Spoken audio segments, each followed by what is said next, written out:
TJ Brown versus Danny Chavez is a featherweight bout. TJ Brown has achieved a record of 14 wins, 7 losses. Danny Chavez has achieved a record of 10 wins, 3 losses. Alright, so TJ Brown started his career pretty rough, with him actually going 10-6 in his first 16 fights. But in those 16 fights, he gained some really good experience, which helped him as in his next fight, he ended up getting the first round head kick KO, followed by a first round arm triangle submission. And after those 2 wins, he ended up being invited to LFA, and he did absolutely amazing with yet another first round head kick KO over Ken Beverly, which actually impressed Dana White enough that they invited him onto the Contender Series. Now, once he was put on the Contender Series, he was actually doing pretty good in the fight, and honestly, the fight was pretty even, but in the middle of the fifth and final round, TJ shot up another one of his signature arm triangle chokes and ended up getting the submission. Now, after that win, Dana White actually was so impressed, he gave him a fight inside of the UFC against Jordan Griffin.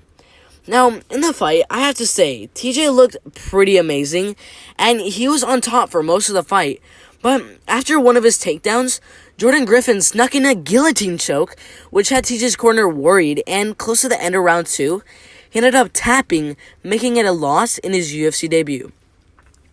Alright, now, let's take a look at his opponent, Danny Chavez.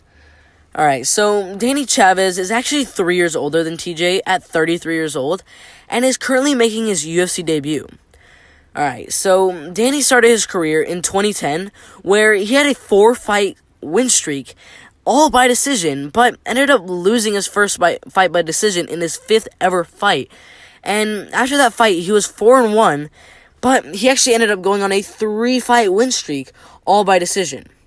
Now, after those 3 wins, he ended up going on a 2-fight losing streak, one of which was by decision, and he sort of just quit MMA for a while.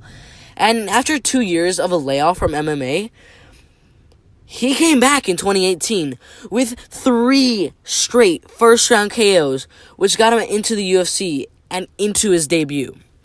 Alright, so both of these fighters are over 30 years old, but seeing as the younger fighter in TJ Brown has had so many fights and has so much experience, plus the fact that he has won on major organizations like the LFA and the Contender Series, and he had a very close fight where he was about to win against Jordan Griffin, who is a top 90 featherweight in the world, that leads to my decision.